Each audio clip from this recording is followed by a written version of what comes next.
People don't know, but each day there are tens of children and people from Gaza and from the West Bank being treated in Israeli hospital, receiving the best treatments for cancer and any other diseases. Israeli Jewish volunteers drive the parents back and forth from Gaza or from the West Bank. The niece of Ismail Haniyeh, who is the leader of Hamas, who is the brain behind this attack, she was hospitalized for a few months in Israel, just recently. We give the best possible treatment for everyone. And you know Judaism really values lives, right? Like, what is the first tenet? It's like, al tirtzach, right? Like, don't kill. We value life. We value human life.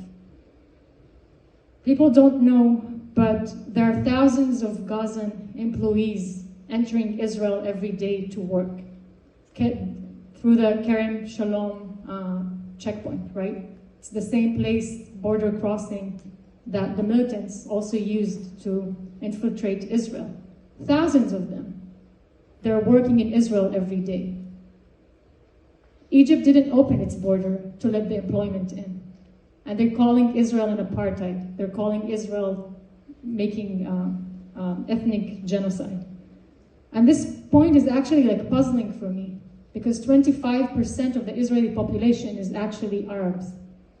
Most of them are Muslims. More than 20% are Muslims. I'm one of them, right? And so and the Arabs in Israel are getting like equal rights, right? Like they're citizens for everything, getting welfare, education, healthcare, anything that a Jewish citizen would get. So how can we call this an apartheid or committing ethnical genocide? And just as a personal story about myself, my mother, I was born to a Bedouin family. Bedouins are nomadic Arabs. Only 3% of them finished high school.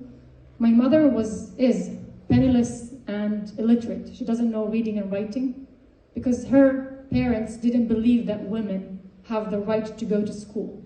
They should be on the fields and herd the sheep.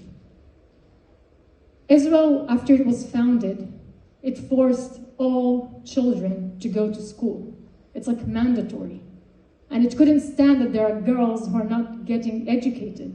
So they forced them. They literally went to my grandparents' house and forced them to send the girls to school.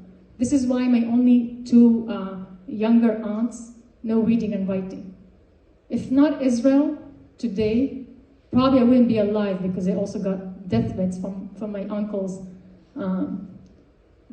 because I was also the first ever Israeli Bedouin fashion model. But obviously he could not kill me because like we're in Israel, right? Like it's not, like Israel protects women. If not Israel, I probably would be illiterate, penniless, herding sheep somewhere in Galilee, right? But I have electrical engineering degree. I have masters from Stanford University.